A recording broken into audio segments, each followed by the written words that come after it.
Hi everyone, Sifu Thommy here, and once again with the help of Marco, today we're addressing the technique of Tan Sao and how you can apply that against something that comes to your body. So, Tan Sao, the way that we understand it, is something that pretty much everybody who had experience at least for like a week or so in any kind of Wing Tsjun style should have come across. Tan Sao is one of the first movements you usually learn when you learn something called Siu Nim Tao, Siu Lin Tao, Siu Lim Tao, Siu Lin Tao. Of course, what I'm talking about is the little idea form of Wing Tsjun, and Tan Sao is a vital part of that.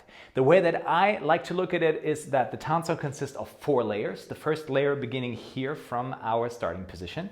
Then we go into the second layer, into the third layer, and into the fourth layer. So in our system, you can find the first and second layer in the first set of the Siu Nim Tao, the third layer in the third set, and this one here in pretty much every set before you go back into the chamber position, the Hao Jian position. Now, why do we have different layers in the Tan Sao? Well, it all comes down to how far my partner is away from me when I apply a Tan Sao. Let's say I would sense relatively early that he starts an attack and I'm able to reach out relatively early, then I am in the fourth set of Tan Sao, the way that we're doing it here. If I would be a little bit closer, then it's probably this kind of Tan Sao that I need. And even when the attack starts here, due to the fact that he's powerful, he is leading me through different layers of Tan Sao as I buffer down his attack. Let's take a look at how this could look like, what this could look like in a application.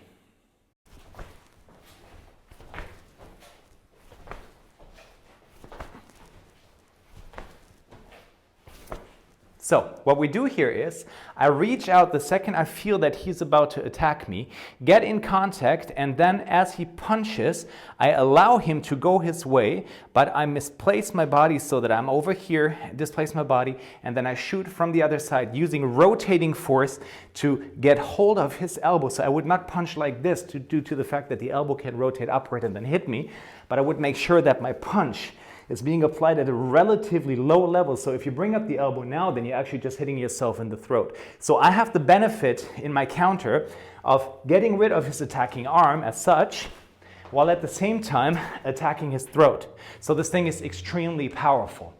Now, what you saw here was us go from the fourth layer through the third layer all the way to the second layer.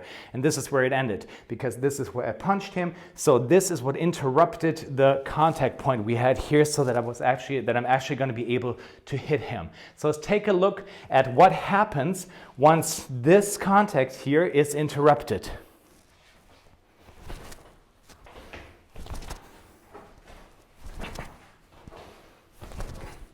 So I apply my counter, and the second I punch him, he will let go here so that I'm able to strike again. So this is the way that you should apply a Tan Sao as long as we're dealing with a diagonal attack, meaning that his right arm gets contact with your right arm.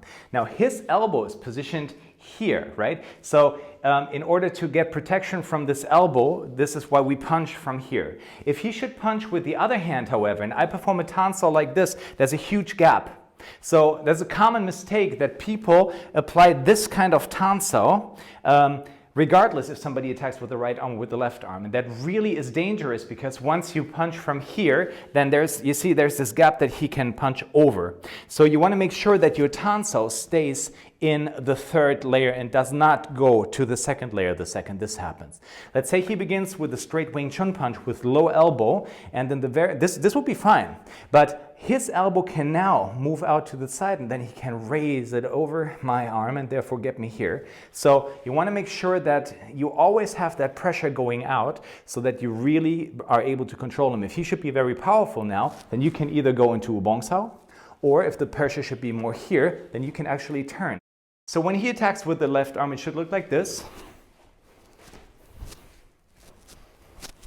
I use rotational power to get him off his legs, so to destabilize him, while at the same time making sure that he cannot get me here and strike on the other side. Pum pum, pum pum, pum pum, pum pum. So this was one of the core techniques that we have in the Wing Tsjun system.